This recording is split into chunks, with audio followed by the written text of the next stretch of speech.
ಸರಿ, ಕ್ರಿಸ್ಮಸ್ ಅಂತ ಹೇಳಿದ ತಕ್ಷಣ ಎಲ್ರಿಗೂ ಯೇಸು ಕ್ರಿಸ್ತನ ಜನನ ಅಂತ ಎಲ್ರಿಗೂ ಮನಸ್ಸಲ್ಲಿ ಅಷ್ಟು ಮಾತ್ರ ಇರುತ್ತೆ. ಹಲ್ಲೆಲೂಯಾ.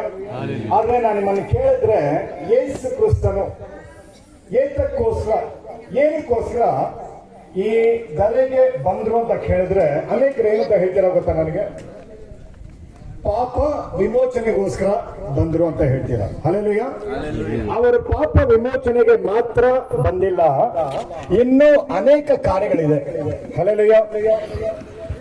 ಕ್ರೈಸ್ತರಾಗಿ ವಿಶ್ವಾಸಿಗಳಾಗಿ ಇರುವಂತ ಜನರಲ್ಲೂ ಸಹ ಅನೇಕರು ಇನ್ನ ಕಾಯಿಲೆನಲ್ಲಿ ಇನ್ನ ಕಷ್ಟಪಡ್ತಾ ಇದ್ದಾರೆ. ಹಲ್ಲೆಲೂಯಾ. ಇನ್ನ ಅನೇಕರು ಸಾಲಗಳಲ್ಲಿ ಮುಳುಗಿದವರು ಇದ್ದಾರೆ, ಇನ್ನ ಸೈತಾನನ ಬಂಧನಗಳಲ್ಲಿ ಇರೋರೆಲ್ಲ ಇದ್ದಾರೆ. ಹಲ್ಲೆಲೂಯಾ. ಅವರು ಏನಕ್ಕಂದ್ರೆ ಈ ಯೇಸು ಕ್ರಿಸ್ತನು ಬರೀ ಪಾಪ ವಿಮೋಚನೆಗೋಸ್ಕರ ಮಾತ್ರ ಬಂದಿಲ್ಲ, ಇನ್ನೂ ಅನೇಕ ಕಾರ್ಯಗಳಿಗೋಸ್ಕರ ಬಂದಿದ್ದಾರೆ ಅಂತ ಬೈಬಲ್ ಅಲ್ಲಿ ನಾವು ಸ್ಪಷ್ಟವಾಗಿ ನಾವು ನೋಡ್ತೇವೆ. ಯೇಸು ಕ್ರಿಸ್ತನು ಈ ಧರೆಗೆ ಏನಕ್ಕೆ ಬಂದ್ರು ಅಂದ್ರೆ ಸೈತಾನನ ಕೃತ್ಯಗಳನ್ನ ಲಯಗೊಳಿಸೋದಕ್ಕೋಸ್ಕರ ಅವರು ಈ ಭೂಮಿಗೆ ಬಂದ್ರು ಅಂತ ಬರೆಯಲ್ಪಟ್ಟಿದೆ. ಹಲ್ಲೆಲೂಯಾ. ಇನ್ನ ತುಂಬಾ ಜನ ಅಲ್ಲಿ ಮಾತ್ರ ಉಳ್ಕೊಂಡ್ಬಿಡ್ತಾರೆ. ಇನ್ನ ಕೆಲವರು ಏನಂತ ಅನ್ಕೊಂಡಿದ್ದಾರೆ ಅಂದ್ರೆ ಯೇಸು ಕ್ರಿಸ್ತನು ಈ ಭೂಮಿಗೆ ಬಂದಿದ್ದು ಅವರು ತನ್ನ ಜೀವವನ್ನ ನಮಗೋಸ್ಕರ ಕೊಡುವುದಕ್ಕೋಸ್ಕರ ಬಂದಿದ್ದಾರೆ. ಹಲ್ಲೆಲೂಯಾ. ಈಗ ಎಲ್ರಿಗೂ ಗೊತ್ತಿರುವಂತ ವಚನ, ಈ ವಚನಕ್ಕೆ ನಾನು ಇವತ್ತು ಹೋಗ್ತಾ ಇಲ್ಲ, ನಿಮ್ಗೆ ಸುಮ್ಮನೆ ಒಂದು ಫೌಂಡೇಶನ್ ಆಗ್ತಾ ಇದ್ದೇನೆ ಅಷ್ಟೇ. ಯೋಹಾನ 10ನೇ ಅಧ್ಯಾಯ 10ನೇ ವಚನದಲ್ಲಿ ಏನಂತ ಬರೆದಿದೆ ಅಂದ್ರೆ, ಕಳ್ಳನು ಬಂದದ್ದು ಕದ್ದುಕೊಳ್ಳುವುದಕ್ಕೆ, ಕೊಲ್ಲುವುದಕ್ಕೆ, ನಾಶ ಮಾಡುವುದಕ್ಕೆ. ಹಲ್ಲೆಲೂಯಾ. ಆದರೆ ನಾನು ಬಂದದ್ದು ನಿಮಗೆ ಜೀವವನ್ನ ಉಂಟು ಮಾಡುವುದಕ್ಕೂ ಅದು ಸಮೃದ್ಧಿ ಆಗುವುದಕ್ಕೂ. ಹಲ್ಲೆಲೂಯಾ. ತುಂಬಾ ಜನ ಏನಂತ ಅನ್ಕೊಂಡಿದ್ದಾರೆ, ಯೇಸು ಕ್ರಿಸ್ತನನ್ನ ಸ್ವೀಕರಿಸಿದ ತಕ್ಷಣ ಆತನ ಜೀವ ನಿನ್ನೊಳಗೆ ಬಂದಿದೆ, ಆದ್ರೆ ಅದು ಸಮೃದ್ಧಿ ಆಗೋದಕ್ಕೆ ನೀನು ನಿನ್ನನ್ನ ಒಪ್ಪಿಸ್ಕೊಡ್ಬೇಕು. ಹಲ್ಲೆಲೂಯಾ. ಯಾರೆಲ್ಲ ಒಪ್ಪಿಸ್ಕೊಡ್ತಾರೋ ಅವ್ರು ಮಾತ್ರ ಬೈಬಲ್ ಅಲ್ಲಿ ಬರೆಯೋ ಪ್ರಕಾರ ಯಾರೆಲ್ಲ ಯೇಸು ಕ್ರಿಸ್ತನನ್ನ ಸ್ವೀಕರಿಸಿದ್ದಾರೋ ಅವರನ್ನ ದೇವರ ಮಕ್ಕಳಾಗೋದಕ್ಕೆ ಅಧಿಕಾರವನ್ನ ದೇವರವರಿಗೆ ಕೊಟ್ಟಿದ್ದಾರೆ. ಹಲ್ಲೆಲೂಯಾ. ದೇವರ ಮಗನಾಗುವುದಕ್ಕೂ ದೇವರ ಮಗಳಾಗುವುದಕ್ಕೂ ಅಧಿಕಾರ. ಹಲ್ಲೆಲೂಯಾ. ಆದ್ರೆ ನಮ್ ಜನ ತುಂಬಾ ಏನಿವತ್ತು ಕಷ್ಟದಲ್ಲಿ ಇದಾರೆ ಅಂದ್ರೆ ಅವ್ರಿಗೆ ಗೊತ್ತಿರೋದಲ್ಲ ದೇವರ ಶಕ್ತಿ. ಅಪ್ಪ ನನಗೆ ನಿನ್ನ ಶಕ್ತಿಯನ್ನ ಕೊಡು, ನನಗೆ ನಿನ್ನ ಬಲವನ್ನ ಕೊಡು, ಅದಿದ್ರೆ ಸಾಕು. ಬಲ ಮಾತ್ರ ಬಂದ್ರೆ ಆ ಬಲದಿಂದ ನೀನ್ ಜಯಿಸಕ್ಕಾಗಲ್ಲ, ಆ ಬಲ ಅಧಿಕಾರದೊಡನೆ ಬರಬೇಕು. ಹಲ್ಲೆಲೂಯಾ. ಇದಕ್ಕೋಸ್ಕರನೇ ಯೇಸು ಸ್ವಾಮಿ ಹೇಳ್ತಾ ಇದ್ದಾರೆ ಪ್ರಕಟಣೆ 3ನೇ ಅಧ್ಯಾಯ 21ನೇ ವಚನದಲ್ಲಿ. ಆ ವಚನಕ್ಕೆ ಇವತ್ತು ಹೋಗ್ತಾ ಇಲ್ಲ. ಯೇಸು ಸ್ವಾಮಿ ಹೇಳ್ತಾ ಇದ್ದಾರೆ, ನಾನು ಜಯ ಹೊಂದಿ ನನ್ನ ತಂದೆಯ ಸಿಂಹಾಸನದಲ್ಲಿ ನಾನು ಹೋಗಿ ಹೇಗೆ ನಾನು ಕುಳಿತುಕೊಂಡೇನೋ ನೀವು ಸಹ ಜಯ ಹೊಂದಿದ್ರೆ ಮಾತ್ರ ಅದೇ ಸಿಂಹಾಸನದಲ್ಲಿ ಬಂದು ಕೂತ್ಕೋತೀರೋ.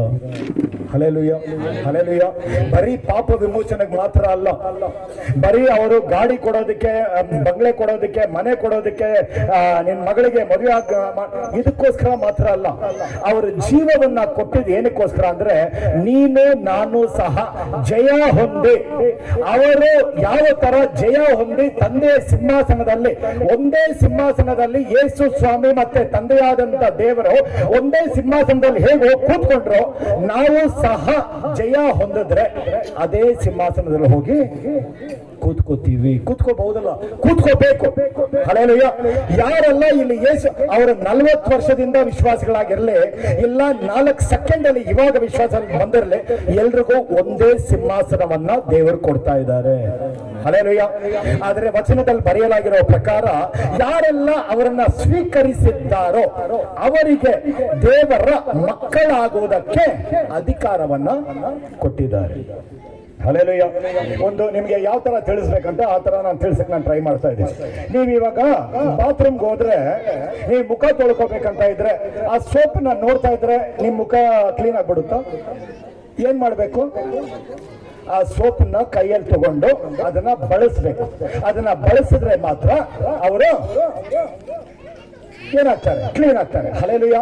ಅದೇ ತರ ಈ ವಚನವನ್ನ ವರ್ಷಕ್ಕೊಂದು ಸಲ ಅಲ್ಲ, ಯೇಸು ಕ್ರಿಸ್ತನ ಜನನ ಅಂದ್ರೆ ತುಂಬಾ ಕಡೆ ನಾನು ಏನ್ ಕೇಳ್ತೀನಿ ಅಂದ್ರೆ, ಯೇಸು ಕ್ರಿಸ್ತನ ಜನನ ಅಂದ್ರೆ ಇವತ್ತು ಯೇಸು ಕ್ರಿಸ್ತನ ನನ್ನ ಹೃದಯಲ್ಲೇ ಉಟ್ಕೊಂಡಿದ್ದಾರೆ. ಎಷ್ಟು ಸಲ ಉಟ್ಕೋಬೇಕು? ವರ್ಷ ಉಟ್ಕೋಬೇಕು. ಹಲ್ಲೆಲೂಯಾ. ಒಂದು ಸಲ ನಿನ್ನ ಹೃದಯದಲ್ಲಿ ಬಂದಿರುವಂತ ದೇವರು ನಿನ್ನನ್ನ ದೇವರ ಮಗನಾಗಿ ಮಗಳಾಗಿ ಮಾರ್ಪಡೋದಕ್ಕೋಸ್ಕರ ನೀನು ನಿನ್ನನ್ನು ಒಪ್ಪಿಸ್ಕೊಟ್ರೆ ಮಾತ್ರ ಅದೇ ಸಿಂಹಾಸನದಲ್ಲಿ ಹೋಗಿ ನೀನು ಕೂತ್ಕೋತೀಯ. ಹಲ್ಲೆಲೂಯಾ. ಅವರು ನಮಗೆ ಅವರ ಮಹಿಮೆಯನ್ನ ಕೊಡುವಂತ ದೇವರಾಗಿದ್ದಾರೆ. ಹಲ್ಲೆಲೂಯಾ. ಇವತ್ತಿಗೆ ನಿಮಗೆ ಕಲಿಸೋದಕ್ಕೆ ಒಂದೇ ಒಂದು ವಚನವನ್ನ ಮಾತ್ರ ನಾವು ನೋಡೋಣ. ರೋಮಾಪುರದವರಿಗೆ ಬರೆಯುವಂತಹ ಪತ್ರಿಕೆಯಲ್ಲಿ 8ನೇ ಅಧ್ಯಾಯ 29-30 ಯಾರಾದ್ರೂ ಓದಿ.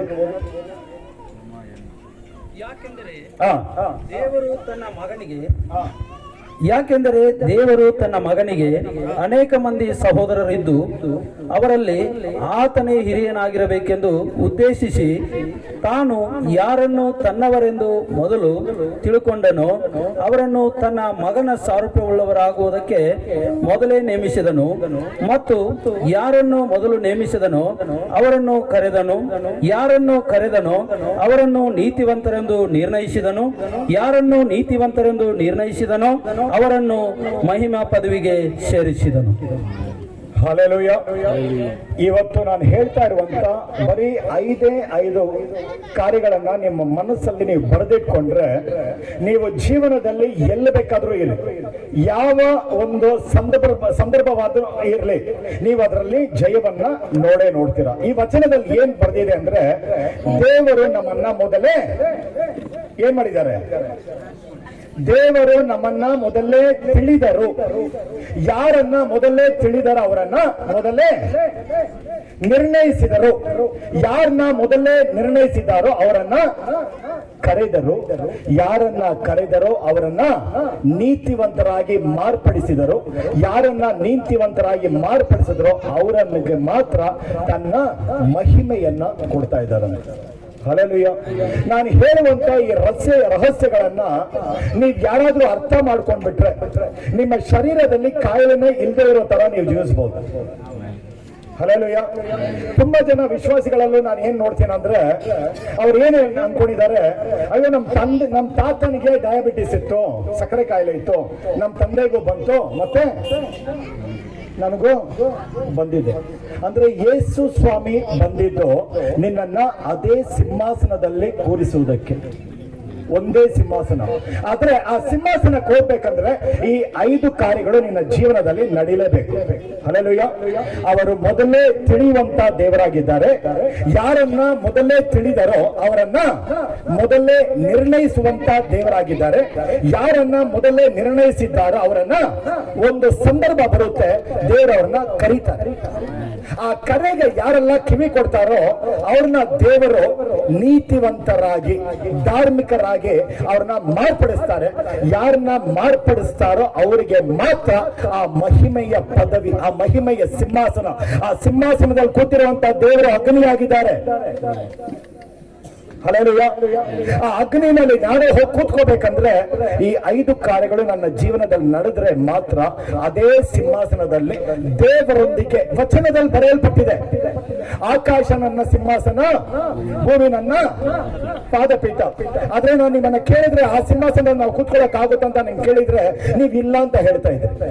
ಆದ್ರೆ ಬೈಬಲ್ ಅಲ್ಲಿ ಏನಂತ ಬರೆದಿದೆ? ಕೂತ್ಕೋಬಹುದು, ಒಂದೇ ಸಿಂಹಾಸನ. ಹಲ್ಲೆಲೂಯಾ. ಸೊ ಆ ಸಿಂಹಾಸನದಲ್ಲಿ ಕೂತ್ಕೋಬೇಕಂದ್ರೆ ಮೊದಲು ದೇವರು ನಮ್ಮನ್ನ ಮೊದಲೇ ತಿಳಿದಿರುವಂತ ದೇವರು. ಅಂದ್ರೆ ನಿನ್ನ ತಾಯಿಯ ಗರ್ಭದಲ್ಲಿ ನಿನ್ನನ್ನ ಸೃಷ್ಟಿ ಮಾಡೋದಕ್ಕಿಂತ ಮುಂಚೆನೆ. ಹಲ್ಲೆಲೂಯಾ. ನಿನ್ನ ತಾಯಿಯ ಗರ್ಭದಲ್ಲಿ ನಿನ್ನನ್ನ ರೂಪಿಸುವುದಕ್ಕಿಂತ ಮುಂಚೆನೆ ನೀನು ಯಾವ ತರ ಇರ್ತೀಯ, ನಿನ್ನ ಬಣ್ಣ ಯಾವ ತರ ಇರುತ್ತೆ, ನಿನ್ನ ಕೂದಲು ಯಾವ ತರ ಇರುತ್ತೆ, ನಿನ್ನ ಕಣ್ಣುಗಳು ಯಾವ ತರ ಇರುತ್ತೆ, ನೀನು ಹುಡುಗನ ಇಲ್ಲ ಹುಡುಗಿನ. ಹಲ್ಲೆಲೂಯಾ. ಗರ್ಭದಲ್ಲಿ ಬಂದಾದ ಮೇಲೆನೆ ಹಾಸ್ಪಿಟಲ್ಗೆ ಹೋದ್ರೆ ಸ್ಕ್ಯಾನಿಂಗ್ ಮಾಡಿ ಅವ್ರು ಹೇಳ್ತಾರೆ, ಓ ಇದು ಮಗು, ಇದು ಹೆಣ್ಣಾಗಿದೆ, ಇದು ಗಂಡಾಗಿದೆ ಅಂತ. ಹಲ್ಲೆಲೂಯಾ. ಆದ್ರೆ ದೇವರು ಹೇಳ್ತಾ ಇದ್ದಾರೆ, ನಿನ್ನ ತಾಯಿಯ ಗರ್ಭದಲ್ಲಿ ನಿನ್ನನ್ನ ರೂಪಿಸಿ ರೂಪಿಸುವುದಕ್ಕಿಂತ ಮುಂಚೆನೆ, ನಿನ್ನನ್ನ ಆ ಗರ್ಭದಲ್ಲಿ ಹಾಕೋದಕ್ಕಿಂತ ಮುಂಚೆನೆ ನಾನು ನಿನ್ನನ್ನ ತಿಳಿದಿದ್ದೇನೆ. ನಿನ್ನನ್ನ ನನಗೋಸ್ಕರ ನಾನು ಆರಿಸಿಕೊಂಡಿದ್ದೇನೆ. ನಿನ್ನನ್ನ ನಾನು ಈ ಭೂಮಿಯ ಅಸ್ಥಿಭಾರವನ್ನ ಹಾಕೋದಕ್ಕಿಂತ ಮುಂಚೆನೆ ನೀನ್ ನನಗೆ ಬೇಕು ಅಂತ ನಾನೇ ನನ್ನ ಆರಿಸಿಕೊಂಡಿದ್ದಾನೆ ಅಂತ ದೇವರು ಹೇಳ್ತಾ ಇದ್ದಾರೆ. ಹಲ್ಲೆಲೂಯಾ. ಕೆಲವರು ಜೀವನದಲ್ಲಿ ಏನಾಗ್ಬಿಡುತ್ತಂದ್ರೆ, ಅಯ್ಯೋ ಯಾರು ನನ್ನನ್ನ ಇಷ್ಟಪಡ್ತಾ ಇಲ್ಲ, ನನ್ನ ಮನೆಯವರೇ ನನ್ನನ್ನು ಇಷ್ಟಪಡ್ತಾ ಇಲ್ಲ, ನನ್ನ ಮನೆಯವರೇ ನನ್ನನ್ನ ಬೇಡ ಅಂತ ಹೇಳ್ತಾ ಇದ್ದಾರೆ, ಈ ಮಗುನೇ ಬೇಡ ಅಂತ ಮೊದಲಿಂದ ಹೇಳ್ತಾ ಇದ್ದಾರೆ. ಹಲ್ಲೆಲೂಯಾ. ನಿನ್ನ ಮನೆಯವರು ನಿನ್ನನ್ನ ಕೈ ಬಿಟ್ಟಬಹುದು, ನಿನ್ನ ಮನೆಯವರು ನಿನ್ನನ್ನ ಇಷ್ಟಪಡದೇ ಇರಬಹುದು, ಆದ್ರೆ ಈ ವಚನದಲ್ಲಿ ದೇವರು ಹೇಳ್ತಾ ಇದ್ದಾರೆ, ನಾನು ನಿನ್ನ ಇಷ್ಟಪಟ್ಟು ನಾನು ನಿನ್ನನ್ನ ಆರಿಸಿಕೊಂಡಿದ್ದೇನೆ. ಹಲ್ಲೆಲೂಯಾ. ನಿನ್ನ ತಾಯಿಯ ಗರ್ಭದಲ್ಲಿ ಹಾಕೋದಕ್ಕಿಂತ ಮುಂಚೆನೆ ನಾನು ನಿನ್ನನ್ನ ನನಗೋಸ್ಕರ ಆರಿಸಿಕೊಂಡಿದ್ದೇನೆ. Hallelujah, hallelujah. ಇಲ್ಲಿ ಕೂತಿರುವಂತ ಯಾರು ಬೇಕಾದ್ರೂ ಇರಲಿ, ನಿಮ್ಮ ಕುಟುಂಬದಲ್ಲಿ ಇರುವಂತ ಒಬ್ಬರು ಸಹ ಆತ್ಮಹತ್ಯೆ ಆತ್ಮ ಅದರಲ್ಲಿ ಕೆಲಸ ಮಾಡೋದೇ ಇಲ್ಲ. ಯೇಸು ಸ್ವಾಮಿಯ ನಾಮದಲ್ಲಿ ಇದನ್ನ ನಾನು ಸೀಲ್ ಮಾಡ್ತಾ ಇದ್ದೇನೆ. Hallelujah, hallelujah. ಮೊದಲೇ ತಿಳಿದಿದ್ದೇನೆ ಅಂದ್ರೆ ಅದಕ್ಕೆ ಅರ್ಥ ಏನಂತ ನಾನು ನಿಮ್ಗೆ ಹೇಳ್ತೀನಿ. ಕೆಲವು ಉದಾಹರಣೆಗಳು ಹೇಳಿದ್ರೆ ಅವಾಗ ನಿಮಗೆ ಇನ್ನ ಸ್ವಲ್ಪ ಅರ್ಥ ಆಗುತ್ತೆ. ಇದೇ ತರ ಒಂದು ಮೀಟಿಂಗ್ ಅಲ್ಲಿ ನಾನು ಮತ್ತೆ ನನ್ನ ಪತ್ನಿ ಹೋಗಿ ಕೂತಿದ್ದೀವಿ. ನಾನು ಇಲ್ಲಿ ಪ್ರಚಾರ ಮಾಡ್ತಾ ಇದ್ದೀನಿ, ದೇವರ ವಾಕ್ಯವನ್ನ ಸಾರ್ತಾ ಇದ್ದೀನಿ. ನನ್ನ ಪತ್ನಿ ಹಿಂದೆ ಕೂತಿದ್ದಾರೆ. ನನ್ನ ಪತ್ನಿಗೆ ದೇವರು ತೋರಿಸ್ತಾ ಇದ್ದಾರೆ, ಅಲ್ಲೊಂದು ಹೆಣ್ಮಗಳಿದ್ದಾಳೆ ನೋಡು. ಆ ಮಗಳ ಗರ್ಭದಲ್ಲಿ ಒಂದು ಮಗು ಇದೆ. ಆ ಮಗು ಹಾಳಾಗ್ಬಿಟ್ಟಿದೆ. ಆ ಮಗುನ ಅಬೋಷನ್ ಮಾಡ್ಬೇಕಂತ ಆ ಮಗಳು ಹಾಸ್ಪಿಟಲ್ಗೆ ಹೋಗ್ತಾ ಇದ್ದಾಳೆ. ನೀನು ಹೋಗಿ ಹೇಳು ಆ ಮಗುನ ಅಬೋಷನ್ ಮಾಡಬಾರ್ದು ಅಂತ. ಹಲ್ಲೆಲೂಯಾ. ಮೊದಲನೇ ಸಲ ಅಲ್ಲಿ ಬಂದಿದ್ದೀವಿ ನಾವು. ಈಗಲೂ ಸಹ ನೀವೇನಾದ್ರು ನನ್ನ ಮುಂದೆ ಬಂದು ನಿಂತ್ಕೊಂಡ್ರೆ ನಿಮ್ಮ ಶರೀರದಲ್ಲಿ ಏನೇನಿದೆ, ನಿಮ್ಮ ಶರೀರದಲ್ಲಿ ಏನೇನು ಬಂದ ಇಲ್ಲಿ ಇವಾಗ ನಡೆಯುತ್ತೆ. ಹಲ್ಲೆಲೂಯಾ. ಸೊ ನನ್ನ ಪತ್ನಿ ಏನ್ ಮಾಡಿದ್ರು, ಸರಿ ದೇವ್ರೆ ನಾನು ಇವಾಗ ಹೇಳಲ್ಲ, ಮೀಟಿಂಗ್ ಎಲ್ಲ ಮುಗಿದ ಮೇಲೆ ನಾನು ಹೇಳ್ತೇನೆ, ಆದ್ರೆ ದೇವ್ರೆ ಇವಾಗ ಹೇಳು. ಹಲ್ಲೆಲೂಯಾ. ಸೊ ಅದೇ ತರ ನನ್ನ ಪತ್ನಿ ಏನ್ ಮಾಡಿದ್ರು, ಅಲ್ಲೋಗಿ ಆ ಹೆಣ್ಮಗಳನ್ನ ಕರೆದು, ನೀನು ಗರ್ಭಿಣಿಯಾಗಿದ್ಯಾ, ನಿನ್ನ ಹೊಟ್ಟೆನಲ್ಲಿ ಒಂದು ಮಗು ಇದೆ, ಆ ಮಗುನ ಅಬೋಷನ್ ಮಾಡಕ್ಕೆ ಅಂತ ನೀನು ಹೋಗ್ತಾ ಇದೀಯಾ, ಅದು ಮಾಡಬಾರ್ದು ಅಂತ ದೇವರು ಹೇಳ್ತಾ ಇದ್ದಾರೆ ಅಂತ ಹೇಳಿದ್ರು. ಹಲ್ಲೆಲೂಯಾ. ಆ ಮಗಳು ಹೇಳಿದ ತಕ್ಷಣ ಅಷ್ಟೊಂದು ಕುಕ್ಕೋಗಿ ಅಳ್ತಾ ಇದ್ದಾಳೆ. ನನ್ನ ಗರ್ಭದಲ್ಲಿ ಇರುವಂತ ಮಗು ಬಗ್ಗೆ ನಿಮ್ಗೆ ಹೇಗೆ ಗೊತ್ತು, ಇದು ಹಾಳಾಗ್ಬಿಟ್ಟಿದೆ ಅಂತ ಸ್ಕ್ಯಾನಿಂಗ್ ಅಲ್ಲಿ ಹೇಳ್ತಾ ಇದ್ದಾರೆ, ಸ್ಕ್ಯಾನಿಂಗ್ ಅಲ್ಲಿ ತೋರಿಸ್ತಾ ಇದ್ದಾರೆ, ಈ ಮಗು ಪೂರ್ತಿಯಾಗಿ ಹಾಳಾಗ್ಬಿಟ್ಟಿದೆ, ಇನ್ನ ಅದನ್ನ ಇಡಬಾರ್ದು. ಹಲ್ಲೆಲೂಯಾ. ಆದ್ರೆ ನಾವು ಹೇಳಿದ್ರು ಇಲ್ಲ, ಆ ಮಗುವಿಗೆ ದೇವರು ಜೀವವನ್ನ ಕೊಡ್ತಾ ಇದ್ದಾರೆ. ಅವರು ಮೊದಲೇ ತಿಳಿಯುವಂತ ದೇವರಾಗಿದ್ದಾರೆ. ಹಲ್ಲೆಲೂಯಾ. ಅಲ್ಲಿ ಹೋಗಿ ಹೇಳಿದ ತಕ್ಷಣ ಇವರು ಮಾರನೇ ದಿವಸ ಸ್ಕ್ಯಾನಿಂಗ್ ಹೋಗಿದ್ದಾರೆ. ದೇವ್ರು ಯಾವ ತರ ತೋರಿಸ್ತಾ ಇದ್ದಾರೆ ಅಂದ್ರೆ, ಈ ಹಣ್ಣಿನ ಒಂದು ಹಣ್ಣಿದ್ರೆ, ಆರೆಂಜ್ ಇದ್ರೆ, ಆ ಹಣ್ಣಿನ ಚಿಪ್ಪೆ ಎಲ್ಲ ಬರುತ್ತಲ್ಲ, ಅದನ್ನೆಲ್ಲ ತೆಗೆದ್ರೆ ಒಳಗಡೆ ಇರುವಂತಹ ಹಣ್ಣು ಯಾವ ತರ, ಆ ತರ ಆ ಮಗುವನ್ನ ದೇವರು ಮೇಲಿರುವಂತದ್ದೆಲ್ಲ ಎತ್ತಾಕಿ ಒಳಗಡೆ ಇರುವಂತ ಸ್ಪಷ್ಟವಾಗಿ ಚೆನ್ನಾಗಿರುವಂತ ಆ ಮಗುವನ್ನ ದೇವ್ರು ಮಾಡೋದನ್ನ ದೇವ್ರು ತೋರಿಸುತ್ತೆ. ಹಲ್ಲೆಲೂಯಾ. ಮಾರನೇ ದಿವಸ ಇವರು ಹೋಗ್ತಾ ಇದ್ದಾರೆ. ಆ ರಿಪೋರ್ಟ್ ಒಂದೇ ಡಾಕ್ಟರ್, ಅದೇ ಡಾಕ್ಟರ್ ಅವ್ರು ಹೇಳ್ತಾ ಇದ್ದಾರೆ, ಈ ಸಲ ರಿಪೋರ್ಟ್ ಬೇರೆ ತರ ಬಂದಿದೆ. ಏನಂತ? ಈ ಸಲ ರಿಪೋರ್ಟ್ ಬೇರೆ ತರ ಬಂದಿದೆ. ಹಲ್ಲೆಲೂಯಾ. ಮೊದಲೇ ನಿನ್ನನ್ನ ಆರಿಸಿಕೊಂಡಿರುವಂತ ನಿನ್ನ ದೇವರು, ಮೊದಲೇ ನಿನ್ನನ್ನ ತಿಳಿದಿರುವಂತ ನಿನ್ನ ದೇವರು. ಹಲ್ಲೆಲೂಯಾ. ನಿನ್ನನ್ನ ದೇವರು ಇಷ್ಟಪಡುವಂತ ನಿನ್ನ ದೇವರು. ಹಲ್ಲೆಲೂಯಾ. ನಿನ್ನನ್ನ ದೇವರು ಯಾವ ತರ ಇಷ್ಟಪಡ್ತಾ ಇದ್ದಾರೆ ಅಂದ್ರೆ, ನಿನ್ನ ಬಿಟ್ಟರೆ ಬೇರೆ ಯಾರು ಈ ಭೂಮಿನಲ್ಲೇ ಇಲ್ಲ ಅನ್ನೋ ತರ ದೇವರು ನಿನ್ನನ್ನ ಇಷ್ಟಪಡುವಂತ ದೇವರಾಗಿದ್ದಾರೆ. ಹಲ್ಲೆಲೂಯಾ. ಜನರು ನಿನ್ನ ಬಗ್ಗೆ ಏನು ಹೇಳ್ತಾ ಇದ್ದಾರೆ, ಜನ ನಿನ್ನ ಬಗ್ಗೆ ಯಾವ ತರ ಒಂದು ರಿಪೋರ್ಟ್ ಕೊಡ್ತಾ ಇದ್ದಾರೆ, ಇನ್ ಮೇಲೆ ಅದನ್ನ ನೋಡಿ ನೀವು ಅದ್ರ ಮೇಲೆ ಜೀವನ ಮಾಡಬೇಡಿ. ದೇವರು ನಿಮ್ಮನ್ನ ಇಷ್ಟಪಡುವಂತ ದೇವರಾಗಿದ್ದಾರೆ. ಅವರು ಮೊದಲೇ ತಿಳಿಯುವಂತ ದೇವರಾಗಿದ್ದಾರೆ. ಹಲ್ಲೆಲೂಯಾ. ಯೇಸು ಕ್ರಿಸ್ತನು ಬಂದಿದ್ದು ಇದಕ್ಕೋಸ್ಕರನೇ. ಹಲ್ಲೆಲೂಯಾ. ನಮ್ಮೆಲ್ಲರನ್ನ ಅವರ ಸಹೋದರರಾಗಿ ಮಾಡುವುದಕ್ಕೋಸ್ಕರ, ಅವರ ದೇವರ ಮಕ್ಕಳಾಗಿ ಮಾಡುವುದಕ್ಕೋಸ್ಕರ. ಸೊ ಮೊದಲನೇದು ಏನ್ ಮಾಡಿದ್ದಾರೆ ದೇವರು, ನಿಮ್ಮನ್ನ ಮೊದಲೇ ತಿಳಿಯುವಂತ ದೇವರಾಗಿದ್ದಾರೆ. ಹಲ್ಲೆಲೂಯಾ. ಎರಡನೇದಾಗಿ ನಿಮ್ಮನ್ನ ಯಾರನ್ನ ಮೊದಲೇ ತಿಳಿತಾರೋ ಅವ್ರನ್ನ ಮೊದಲೇ ನಿರ್ಣಯಿಸುವಂತ ದೇವರಾಗಿದ್ದಾರೆ. ಹಲ್ಲೆಲೂಯಾ. ನಾನು ಕೆಲವ್ರನ್ನ ನಿಮ್ಮನ್ನ ಕೇಳಿದ್ರೆ ನೀವು ಪಾಸ್ಟರ್ ಆಗ್ಬೇಕಂತ ಇದ್ರ, ಇಲ್ಲಿ ನಾನು ಕೇಳಿದ್ರೆ ಕೆಲವ್ರನ್ನ ನೀವು ಮುಂಚೆ ಪಾಸ್ಟರ್ ಆಗ್ಬೇಕಂತ ಅನ್ಕೊಂಡಿದ್ರ. ಹಲ್ಲೆಲೂಯಾ. ಯಾರು ಇಲ್ಲಿ ತುಂಬಾ ಜನ ಅವ್ರ ಪಾಸ್ಟ್ ಅಂದ್ರೆ ಏನಂತಾನೋ ಅವ್ರಿಗೆ ಗೊತ್ತಿಲ್ಲ, ನಮಗೂ ಗೊತ್ತಿರಲಿಲ್ಲ. ಹಲ್ಲೆಲೂಯಾ. ಈ ಸೇವೆಗೆ ಬರೋದಕ್ಕಿಂತ ಮುಂಚೆ 20 ವರ್ಷಕ್ಕಿಂತ ಮುಂಚೆ ನಾನೊಬ್ಬ ಕಂಪ್ಯೂಟರ್ ಇಂಜಿನಿಯರ್. ಈ ಯೇಸು ಸ್ವಾಮಿ ಯಾರಂತಾನೂ ಗೊತ್ತಿಲ್ಲ. ಆದರೆ ಮೊದಲೇ ತಿಳಿಯುವಂತ ದೇವರು ನಿನ್ನನ್ನ ಮೊದಲೇ ನಿರ್ಣಯಿಸುವಂತ ದೇವರಾಗಿದ್ದಾರೆ. ಹಲ್ಲೆಲೂಯಾ. ನಿನ್ನ ಮಗುನ ನೀನು ಏನ್ ಮಾಡ್ಬೇಕಂತ ನಾನು ಕೇಳಿದ್ರೆ ಕೆಲವರು ನೀವು ಹೇಳ್ತೀರಾ, ನಾನು ಡಾಕ್ಟರ್ ಮಾಡ್ಬೇಕಂತ ಇದ್ದೀನಿ, ನಾನು ಇಂಜಿನಿಯರಿಂಗ್ ಮಾಡ್ಬೇಕಂತ ಇದ್ದೀನಿ, ನಾನು ಪೈಲಟ್ ಹಲ್ಲೆಲೂಯಾ.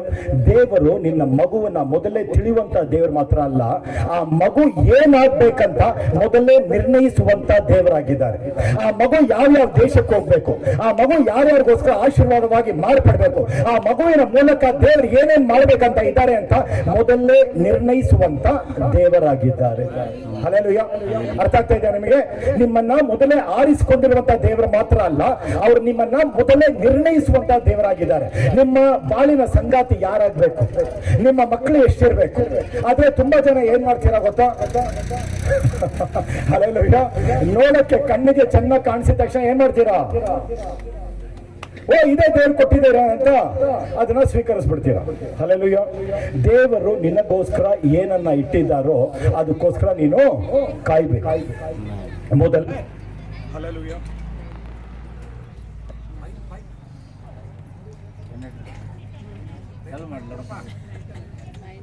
ಕರೆಂಟ್ ಹೋಯ್ತಾ?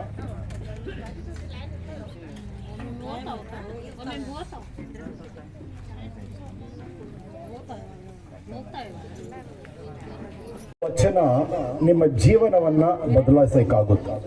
ಹಲ್ಲೆಲೂಯಾ. ನೀವು ನನ್ನನ್ನು ಇವತ್ತು ನೋಡ್ತಾ ಇದ್ದೀರಾ, 20 ವರ್ಷಕ್ಕೆ ಮುಂಚೆ ನಾನು ಈ ತರ ಇರಲೇ ಇಲ್ಲ. ಹಲ್ಲೆಲೂಯಾ.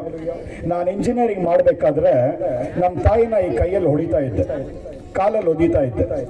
25 ವರ್ಷದ ಹುಡುಗ ನಾನು, ಬಟ್ಟೆನೇ ಇಲ್ಲದೆ ನನ್ನ ತಾಯಿ ಮುಂದೆ ನಾನು ಓಡಾಡ್ತಾ ಇದ್ದೆ. ಹಲ್ಲೆಲೂಯಾ. ಜೀವಂತವಾಗಿರುವಂತ ದೇವರು, ಮಾತನಾಡುವಂತ ದೇವರು. ಹಲ್ಲೆಲೂಯಾ.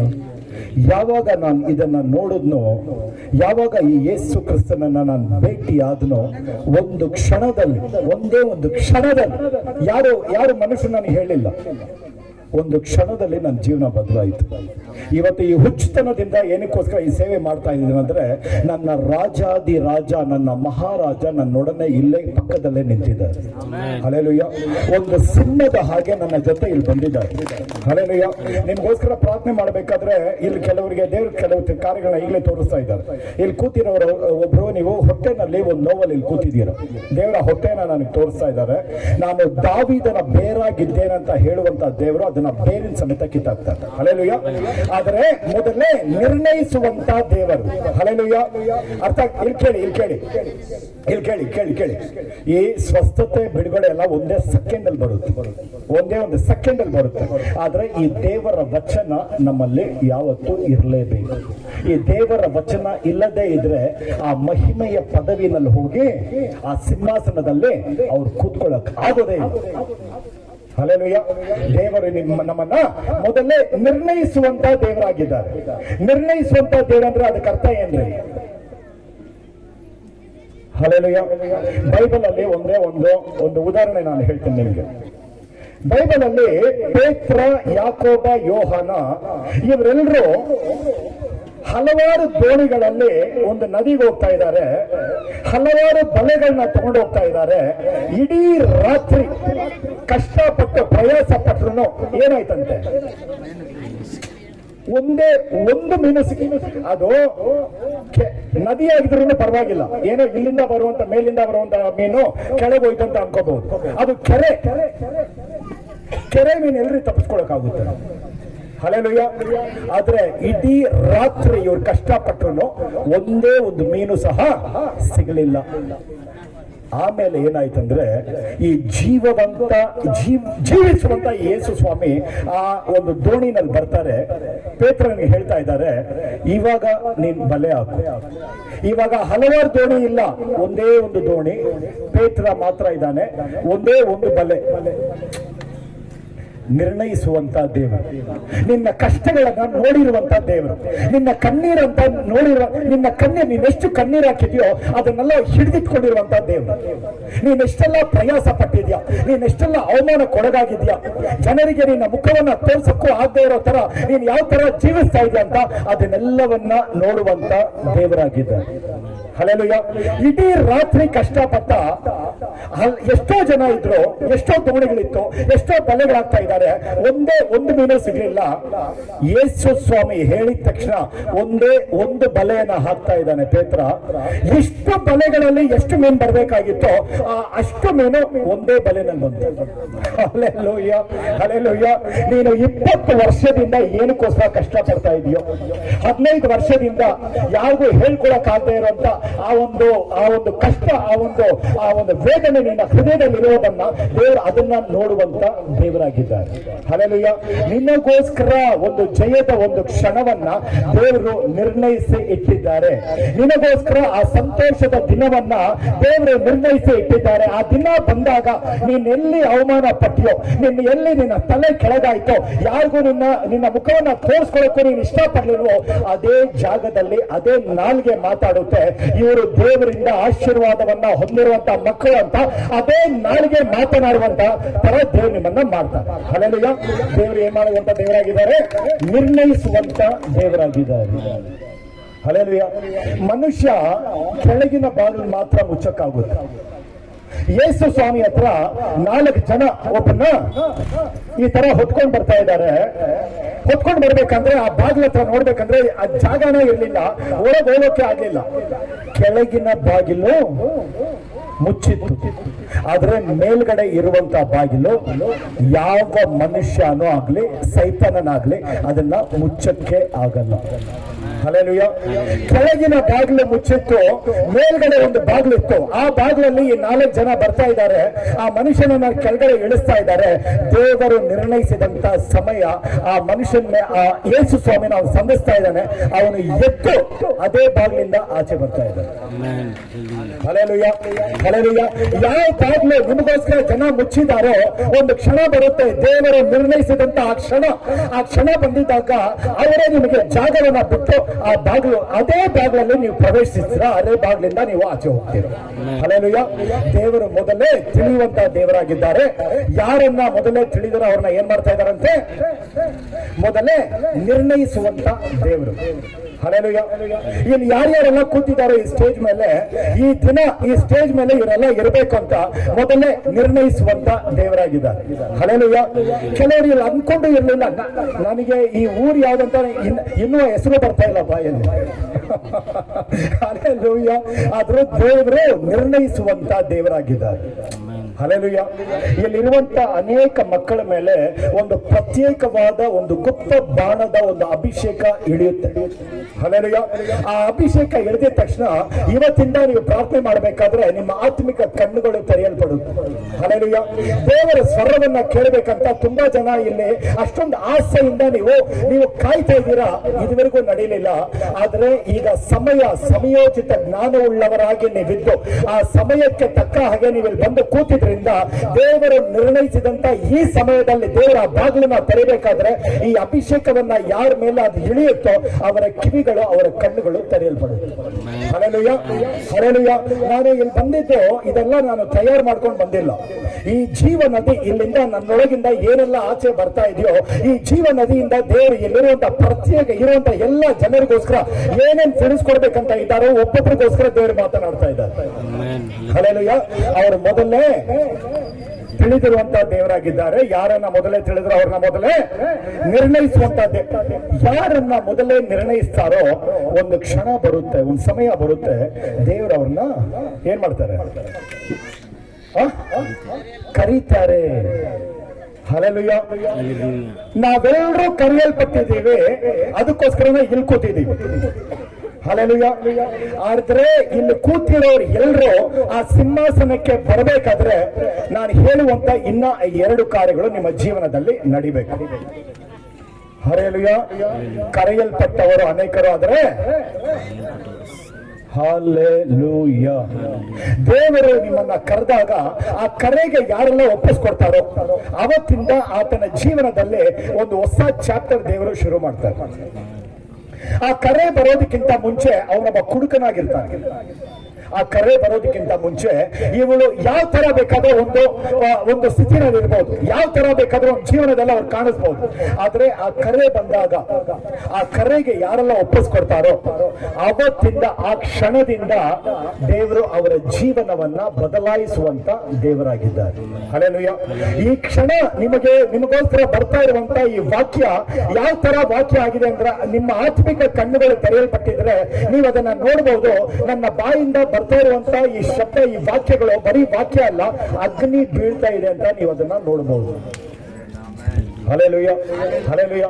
ದೇವರ ಕರೆ ಅಂತ ಹೇಳಬೇಕಾದ್ರೆ ಅದು ಪರಿಶುದ್ಧವಾದ ಕರೆ. ಹಲ್ಲೆಲೂಯಾ. ಅದು ಪವಿತ್ರತೆಯ ಒಂದು ಕರೆ. ಹಲ್ಲೆಲೂಯಾ. ದೇವರ ಕರೆ ಅಂತ ಹೇಳಬೇಕಾದ್ರೆ ಪವಿತ್ರತೆ ಇಲ್ಲದೆ ಒಬ್ಬರು ಸಹ ದೇವರನ್ನ ನೋಡಕ್ಕಾಗಲ್ಲ. ಪವಿತ್ರತೆಯ ಆ ಅಲಂಕಾರದೊಡನೆ ನೀನು ದೇವರನ್ನ ಆರಾಧಿಸಬೇಕು. ಹಲ್ಲೆಲೂಯಾ. ದೇವರ ಕರೆ ಅಂದ್ರೆ ತುಂಬಾ ಜನ ಏನ್ ಅನ್ಕೊಂಡಿದ್ದಾರೆ, ನಾನ್ ವಿಶ್ವಾಸಿ ಆಗ್ಬಿಟ್ಟೆ, ನಾನ್ ಸೇವಕನಾಗ್ಬಿಟ್ಟೆ, ನಾನ್ ಪ್ರವಾದಿ. ನೀನು ಯಾರು ಬೇಕಾದ್ರೂ ಆಗ್ಬಹುದು, ಆದ್ರೆ ಅಗ್ನಿನಲ್ಲಿ ಕೂತ್ಕೋಬೇಕಂದ್ರೆ ಮೊದಲನೇ ಹೆಜ್ಜೆ ಏನಂದ್ರೆ ಅದು ಪವಿತ್ರತೆಯ ಒಂದು ಕರೆ. Hallelujah, hallelujah. ಈ ಜೀವವಂತ ಈ ಜೀವ ಸ್ವರೂಪಿಯಾಗಿರುವಂತ ಈ ಯೇಸು ಸ್ವಾಮಿ ಅವ್ರು ಯಾವ ತರ ಹೇಳ್ತಾ ಇದ್ದಾರೆ ಅಂದ್ರೆ, ನಾನು ಪವಿತ್ರವಾಗಿರುವ ಪ್ರಕಾರ ನೀವು ಸಹ ಪವಿತ್ರವಾಗಿ ಇರಲೇಬೇಕು. ಹಲ್ಲೆಲೂಯಾ. ಕ್ರಿಸ್ಮಸ್ ಯೇಸು ಸ್ವಾಮಿಯ ಜನನ ಅಂತ ಹೇಳಿದ ತಕ್ಷಣ ವರ್ಷ ಉಟ್ಕೊಳ್ಳುವಂತ ಯೇಸು ಸ್ವಾಮಿ ಅಲ್ಲ. ಒಂದೇ ಸಲ ಅವ್ರು ಹುಟ್ಟಿದ್ರು, ಒಂದೇ ಸಲ ತನ್ನ ಜೀವವನ್ನ ಕೊಟ್ಟರು. ಈಗ ಯಾವಾಗ್ಲೂ ಜೀವಿಸುವಂತವರಾಗಿದ್ದಾರೆ. ನಮಗೋಸ್ಕರ ಅವರು ಆ ಸಿಂಹಾಸನದಲ್ಲಿ ಕಾಯ್ತಾ ಇದ್ದಾರೆ. ಆದ್ರೆ ಅಲ್ಲಿ ಹೋಗಿ ಕೂತ್ಕೊಳ್ಳೋದು ಇನ್ಮೇಲೆ ನನ್ನ ಕೈಯಲ್ಲಿ, ನಿನ್ನ ಕೈಯಲ್ಲಿ ಇದೆ. ಹಲ್ಲೆಲೂಯಾ. ಟೈಮ್ ಸ್ವಲ್ಪ ಕಡಿಮೆ ಇರೋದ್ರಿಂದ ನಾನು ಸ್ವಲ್ಪ ಬೇಗ ಮುಗಿಸ್ತಾ ಇದ್ದೇನೆ. ದೇವರು ಎಲ್ಲರನ್ನೂ ಕರೀತಾರೆ, ಆದ್ರೆ ಆ ಕರೆಗೆ ಯಾರು ಕಿವಿ ಕೊಟ್ಟು ನಾನು ಬರ್ತಾ ಇದ್ದೀನಿ ಅಂತ ಹೇಳ್ತೇನೋ ಅವ್ರು ಮಾತ್ರ ಆ ಸಿಂಹಾಸನದಲ್ಲಿ ಹೋಗಿ ಕೂತ್ಕೊಳ್ತಾರೆ. ಆದ್ರೆ ಈ ಕರೆ ಯಾವ ತರ ಕರೆ? ಇದು ಪವಿತ್ರವಾದ ಕರೆ. Hallelujah, hallelujah. ಸಾವಿರಾರು ಜನ ಹಲ್ಲೆಲೂಯಾ ಅಂತ ಹೇಳ್ಬಹುದು, ಕೋಟ್ಯಾಂತರ ಜನ ಹಲ್ಲೆಲೂಯಾ ಅಂತ ಹೇಳಿ ಅವರು ಹಾಡುಗಳನ್ನ ಹಾಡಬಹುದು. ಆದ್ರೆ ಎಲ್ಲರ ಸ್ವರವನ್ನ ಪರಲೋಕ ಗುರುತಿಸಲ್ಲ. ಹಲ್ಲೆಲೂಯಾ. ಎಲ್ಲರ ಸ್ವರ ಪಾತಾಳವನ್ನು ಸಹ ಗುರುತಿಸಲ್ಲ. ಬೈಬಲ್ ನಾವು ನೋಡ್ತೀವಿ, ಒಂದು ದುರಾತ್ಮನನ್ನ ಕೇವಲ 7 ಮಕ್ಕಳು ಓಡಿಸ್ಬೇಕಂತ, ಪೌಲ್ ಯಾರಂತ ನನಗೆ ಗೊತ್ತು, ಯೇಸು ಕ್ರಿಸ್ತನ್ ಯಾರಂತ ನನಗೆ ಗೊತ್ತು, ಆದ್ರೆ ನೀನು ಯಾರು? Hallelujah, hallelujah, praise the Lord ಅಂತ ಹೇಳಿದ ತಕ್ಷಣ ಎಲ್ಲರ ಸ್ವರ ಪರಲೋಕ ಗುರುತಿಸಲ್ಲ. ಇದು ಪವಿತ್ರವಾದ ಕರೆ.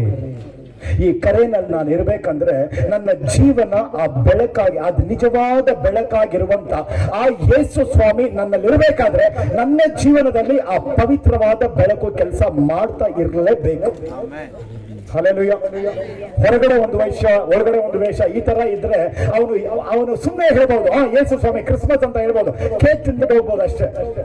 ಇಲ್ಲಿ ಕೇಕ್ ತಿಂತಾನೆ, ಆದ್ರೆ ಪರಲೋಕದಲ್ಲಿ ಹಲ್ಲೆಲೂಯಾ. ನನ್ನ ಆಸೆ ಏನಂದ್ರೆ ಇಲ್ಲಿರುವಂತ ನಾವೆಲ್ಲರೂ ದೇವರೊಂದಿಗೆ ದೇವರ ಮಕ್ಕಳಾಗಿ ಅದೇ ಸಿಂಹಾಸನದಲ್ಲಿ ನಾವೆಲ್ಲರೂ ಕಾಣಿಸ್ಕೋಬೇಕನ್ನೋ ಒಂದು ನನ್ನ ಆಸೆ. ಹಲ್ಲೆಲೂಯಾ. ಮೊದಲೇ ತಿಳಿಯುವಂತಹ ದೇವರಾಗಿದ್ದಾರೆ. ಯಾರನ್ನ ಮೊದಲೇ ತಿಳಿದ್ರು ಅವ್ರನ್ನ ಏನ್ ಮಾಡ್ತಾರೆ? ಮೊದಲೇ ಕರೆಯುವಂತ ದೇವರಾಗಿದ್ದಾರೆ. ಯಾರನ್ನ ಮೊದಲೇ ಕರೀತಾರ ಅವ್ರನ್ನ ಏನ್ ಮಾಡ್ತಾರೆ? ಮೊದಲೇ ನಿರ್ಣಯಿಸುವಂತ ದೇವರಾಗಿದ್ದಾರೆ. ಯಾರನ್ನ ನಿರ್ಣಯಿಸ್ತಾರ ಏನ್ ಮಾಡ್ತಾರೆ? ಅವ್ರನ್ನ ಕರೀತಾರೆ. ಹಲ್ಲೆಲೂಯಾ. ಆದ್ರೆ ವಿಶ್ವಾಸಿಗಳಲ್ಲಿ ತುಂಬಾ ನಾನು 2 ಪ್ರಾಬ್ಲಮ್ ನಾನು ನೋಡ್ತೀನಿ ವಿಶ್ವಾಸಿಗಳಲ್ಲಿ. ಏನಂತ ಹೇಳಿ, ಎಲ್ರ ಮನಸ್ಸಲ್ಲಿ ಇರೋದಿದೆ. ಒಂದು ದುಡ್ಡಿನ ಕೊರತೆ, ಸಾಲ. ಇನ್ನೊಂದು ಕಾಯಿಲೆ, ರೋಗ. ಹಲ್ಲೆಲೂಯಾ. ದೇವರ ಮಕ್ಕಳು ಅಂತ ಹೇಳಬೇಕಾದ್ರೆ ಆ ತಲೆ ಬಂದು ಚೆನ್ನಾಗಿದ್ದು ಶರೀರ ಮಾತ್ರ ಕಾಯಿಲೆಯಿಂದ ಇರಕ್ಕಾಗುತ್ತಾ? ಹಲ್ಲೆಲೂಯಾ. ಪವಿತ್ರವಾದ ದೇವರ ಆ ಕರೆಗೆ ಯಾರೆಲ್ಲ ಒಪ್ಪಿಸ್ಕೊಡ್ತಾರೋ ಅವರ ಜೀವನ ಯಾವ ತರ ಇರ್ಬೇಕಂದ್ರೆ ಅವರು ನೀತಿವಂತರಾಗಿ ದೇವರವ್ರನ್ನ ಮಾರ್ಪಡಿಸ್ತಾರೆ. ಹಲ್ಲೆಲೂಯಾ. ನೀತಿವಂತರಾಗಿ ಮಾರ್ಪಡಿಸೋದಕ್ಕೆ, ಅವರು ದೇವರನ್ನ ಮಾರ್ಪಡಿಸೋದಕ್ಕೆ ನಾವು ಒಪ್ಪಿಸ್ಕೊಡದೇ ಇದ್ರೆ ಅವನ ಜೀವನದಲ್ಲಿ ಏನು ಮಾಡ್ಕೊಳಕ್ಕಾಗಲ್ಲ. ನೀತಿವಂತರಂದ್ರೆ ಏನ್ರಿ ಅರ್ಥ? ಎಷ್ಟು ಜನ ನೀವು ಒಳ್ಳೆಯವರು ಇದ್ದೀರಾ ಇಲ್ಲಿ? Hallelujah, hallelujah. ಅನೇಕ ಕಾರ್ಯಗಳಿದೆ. ಆದ್ರೆ ನೀತಿವಂತರಂದ್ರೆ ದೇವರ ಮಕ್ಕಳು. ಆ ನಿಜವಾದ ಬೆಳಕು ನನ್ನಲ್ಲಿ ಇರಬೇಕಾದ್ರೆ ಇನ್ನೊಬ್ಬರ ಮೇಲೆ ನನಗೆ ಹೊಟ್ಟೆ ಕಿಚ್ಚಿರಬಾರ್ದು, ಇನ್ನೊಬ್ಬರ ಮೇಲೆ ಅಸೂಯೆ ಇರಬಾರ್ದು, ಇನ್ನೊಬ್ಬರ ಬಗ್ಗೆ ಆ ಕೇಡನ್ನ ಯೋಚಿಸಬಾರ್ದು. ಹಲ್ಲೆಲೂಯ. ಅರ್ಥ ಆಗ್ತಾ ಇದೆಯಾ ನಮಗೆ? ಇನ್ನೊಬ್ಬರ ಬಗ್ಗೆ ಚಾಡಿ ಹೇಳಬಾರ್ದು, ಇನ್ನೊಬ್ಬರ ಬಗ್ಗೆ ಆ ಚಾಡಿನ ಕೇಳಿಸ್ಕೊಳ್ಳಬಾರ್ದು. ಆದ್ರೆ ನಮ್ಗೆಲ್ಲ ಹೆಂಗಿದೆ, ಬೇರೆಯವ್ರ ಬಗ್ಗೆ ಏನಾದ್ರು ಕೇಳಿದ್ರೆ ಹೆಂಗಿರುತ್ತೆ? ಐಸ್ ಕ್ರೀಮ್ ತಿಂದಂಗಿರುತ್ತೆ ಕೇಳೋರಿಗೆ. ಹಲ್ಲೆಲೂಯ. ನೀತಿವಂತರಾಗಿ ದೇವರು ನಮ್ಮನ್ನ ಮಾರ್ಪಡಿಸುವಂತ ದೇವರಾಗಿದ್ದಾರೆ. ಅವರು ನೀತಿವಂತರಾಗಿ ನಮ್ಮನ್ನ ಮಾರ್ಪಡಿಸಬೇಕಾದ್ರೆ ಆ ಕಪ್ಪಿಂದ ಆ ರಸವನ್ನೆಲ್ಲ ಎತ್ತೋ ತರ ಇರುತ್ತೆ. ಆ ರಸನ ಎತ್ಬಿಟ್ರೆ ಆ ಕಪ್ಪು ಯಾವ ತರ ಇರುತ್ತೆ? ಬಿಸಾಕ್ಬೇಕು. ಆ ತರ ಆಗಿರುವಂತ ಮನುಷ್ಯ ಮಾತ್ರನೇ ದೇವರ ಆ ಸಿಂಹಾಸನದಲ್ಲಿ ಹೋಗಿ ಕೂತ್ಕೊಳ್ಳಕ್ಕೆ ಆಗುತ್ತೆ. ಹಲ್ಲೆಲೂಯ. ಇನ್ನು ತುಂಬಾ ಹೆಚ್ಚಿನ ಕಾರ್ಯಗಳಿದೆ, ಎಲ್ಲ ನಾನು ನಿಮಗೆ ಹೇಳ್ತಾ ಇಲ್ಲ. ಇವತ್ತಿಂದ 2-3 ಕಾರ್ಯಗಳಲ್ಲಿ ನೀವು ನಿಮ್ಮನ್ನ ಚೇಂಜ್ ಮಾಡಿಕೊಂಡ್ರೆ ನೀವು ಖಂಡಿತ ದೇವರು ನಿಮ್ಮನ್ನ ಧಾರ್ಮಿಕರಾಗಿ, ನಿಮ್ಮನ್ನ ನೀತಿವಂತರಾಗಿ ದೇವರು ಮಾರ್ಪಡಿಸ್ತಾರೆ. ಹಲ್ಲೆಲೂಯ. ಅದನ್ನ ಒಪ್ಪಿಸ್ಕೊಡ್ತೀರಾ ಇಲ್ವಾ? ಹಲ್ಲೆಲೂಯ. ಹೊಟ್ಟೆ ಕಿಚ್ಚಿದೆಯಮ್ಮ ಎಲ್ರಿಗೂ? ಇಲ್ವಾ? ಹಲ್ಲೆಲೂಯ. ನೀವು 10 ವರ್ಷದಿಂದ ಕೇಳ್ತಾ ಇರುವಂತಹ ಆಶೀರ್ವಾದ ಎಲ್ಲ ಪಕ್ಕದಲ್ಲಿ ಇರುವಂತಹ ಆ ಸಹೋದರಿಗೆ ಬರ್ತಾ ಇದ್ರೆ ನಿಮ್ಗೆ ಯಾವ ತರ ಇರುತ್ತೆ? ಐಸ್ ಕ್ರೀಮ್ ತಿನ್ನಂಗಿರುತ್ತಾ? ಮೆಣಸಿನ್ಕಾಯಿ ತಿನ್ನಂಗಿರುತ್ತಾ? Hallelujah, hallelujah. ನೀತಿವಂತರಾಗಿ ದೇವ್ರು ನಮ್ಮನ್ನ ಮಾರ್ಪಡಿಸೋದಕ್ಕೆ ನಮ್ಮನ್ನ ನಾವು ಒಪ್ಪಿಸ್ಕೊಡ್ಬೇಕು.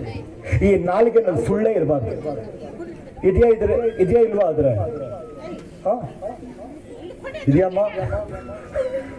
ಈ ನಾಲಿಗೆನಲ್ಲಿ ಸುಳ್ಳು ಅನ್ನೋದೇ ಇರಬಾರ್ದು. ಕೋಪವನ್ನ ಜಯಿಸಿರ್ಲೇಬೇಕು. ಅಸೂಯೆ, ಹೊಟ್ಟೆ ಕಿಚ್ಚು, ಇನ್ನೊಬ್ಬರ ಬಗ್ಗೆ ಇಂಥ ಕಾರ್ಯಗಳಿದ್ರೆ ಅವನು ದೇವರ ಮಗ ಅಲ್ಲ. ಅವನು ದೇವರಿಗೋಸ್ಕರ ಈ ಭೂಮಿನಲ್ಲೂ ಸಹ ಅವನು ಏನು ಮಾಡಕ್ಕಾಗಲ್ಲ. ಆದ್ರೆ ಯಾರೆಲ್ಲ ಒಪ್ಪಿಸ್ಕೊಡ್ತಾರೋ ದೇವರು ಅವರಿಗೆ ಏನ್ ಮಾಡ್ತಾರೆ ಗೊತ್ತಾ?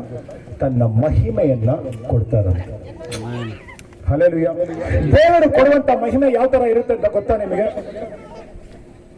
ಅದಕ್ಕೆ ಒಂದೇ ಒಂದು ವಚನವನ್ನ ಹೇಳಿ ನಾನು ಮುಗಿಸ್ಬಿಡ್ತೇನೆ.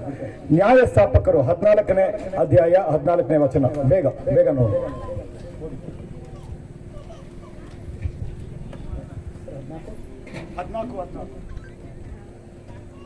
ತಿಂದು ಬಿಡುವಂತದರಿಂದ ತಿನ್ನತಕ್ಕದ್ದು ದೊರಕಿತು, ಕ್ರೂರವಾದದ್ದರಿಂದ ಮಧುರವಾದದ್ದು ಸಿಕ್ಕಿತು ಎಂದು ಹೇಳಿದರು. ಹಲ್ಲೆಲೂಯ.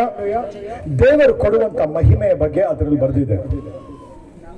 ತಿಂದು ಹಾಕುವುದಂತದ್ರಿಂದ ತಿನ್ನುವುದಕ್ಕೆ ದೊರಕಿತು, ಆಮೇಲೆ ಕ್ರೂರವಾದದ್ರಿಂದ ಮಧುರವಾದದ್ದು ಸಿಕ್ಕಿತು. ಹಲ್ಲೆಲೂಯ. ನಿನ್ನ ಜೀವನದಲ್ಲಿ ನಿನ್ನನ್ನು ನುಂಗಾಗ್ಬೇಕಂತ ಏನ್ ಬಂದಿದ್ಯೋ ನಿನ್ನ ಆಶೀರ್ವಾದ ಅಲ್ಲೇ ಇದೆ. ಹಲ್ಲೆಲೂಯ.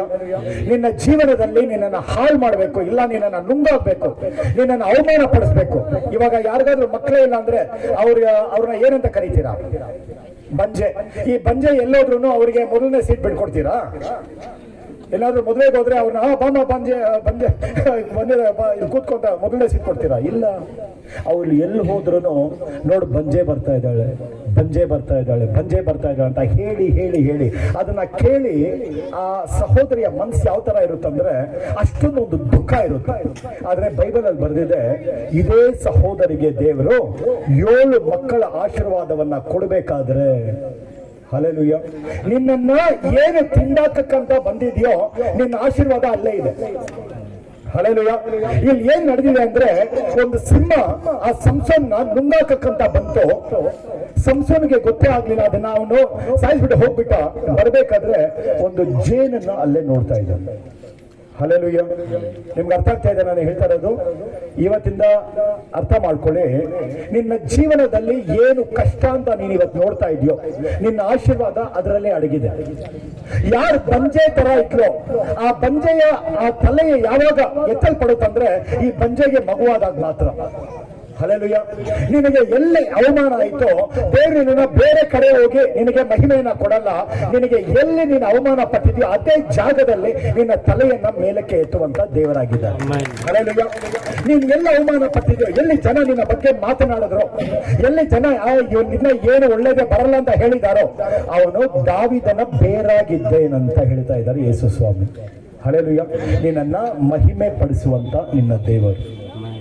ಹಲ್ಲೆಲೂಯ. ಒಂದು ಕಾಲ ಇತ್ತು, ನನ್ನ ತಾಯಿ ನನಗೆ ಹೇಳ್ತಾ ಇದ್ರು, ಅಯ್ಯೋ ನೀನು ಆಚೆ ಹೋಗ್ತಾ ಇದೀಯಾ, ನೀನು ಬರ್ದೇ ಇದ್ರೆ ಚೆನ್ನಾಗಿರುತ್ತೆ ಅಂತ ಅಷ್ಟೊಂದು ಹಿಂಸೆ ಕೊಡ್ತಾ ಇದ್ರು. ಹಲ್ಲೆಲೂಯ. ಆದ್ರೆ ಇವತ್ತು ನಮ್ಮಮ್ಮ ಏನಂತ ಹೇಳಿ, ಅಯ್ಯೋ ನಿನ್ನ ಕೈಯನ್ನ ನನ್ನ ತಲೆ ಮೇಲೆ ಇಟ್ಟು ನನಗೋಸ್ಕರ ಪ್ರಾರ್ಥನೆ ಮಾಡೋದು. ಹಲ್ಲೆಲೂಯ. ಯೇಸು ಸ್ವಾಮಿಯ ಮಕ್ಕಳಾಗಿರ್ಬೇಕಂದ್ರೆ ದೇವ್ರು ಯಾವ ತರ ಮಹಿಮೆ ಕೊಡ್ತಾರಂತ ಇನ್ನೊಂದು ಉದಾಹರಣೆ ಹೇಳಿ ನಾನು ಮುಗಿಸ್ಬಿಡ್ತೀನಿ. ಹಲ್ಲೆಲೂಯ. ಇಲ್ಲೇ ಸಾಂಗ್ಲಿ ಅಂತ ಒಂದು ಜಾಗ ಇದೆ, ಎಲ್ರಿಗೂ ಗೊತ್ತಲ್ಲ ಸಾಂಗ್ಲಿ. ಅಲ್ಲಿ ಸಾಂಗ್ಲಿನಲ್ಲಿ ಒಂದು ಹೆಣ್ಣು ಮಗಳನ್ನ 18 ವರ್ಷ ಆ ಹೆಣ್ಮಗಳಿಗೆ ICU ನಲ್ಲಿ ಇಟ್ಟಿದ್ದಾರೆ. ಆ ಹೆಣ್ಮಗಳನ್ನ ಆ ಮಗು ಆ ಹೆಣ್ಮಗಳು ಕೋಮಾಗ ಹೋಗಿದ್ದಾಳೆ. ಒಂದೊಂದು ದಿವಸಕ್ಕೆ 7,000 ರೂಪಾಯಿ ICU ಕಟ್ತಾ ಇದ್ದಾರೆ. 7 ದಿವಸ ಆಯ್ತು. ಡಾಕ್ಟರ್ ಹೇಳಿದ್ದಾರೆ, ಇನ್ನ ಈ ಹೆಣ್ಮಗಳು ಬದುಕಲ್ಲ, ಮನೆ ಕರ್ಕೊಂಡು ಹೋಗಿ ಹೋಗ್ಲು ಅಂತ ಹೇಳ್ಬಿಟ್ಟಿದ್ದಾರೆ. ಇನ್ನ ಮುಗಿಯಿತು, ಜೀವನೂ ಹೋಯ್ತು, ಕರ್ಕೊಂಡು ಹೋಗಿ.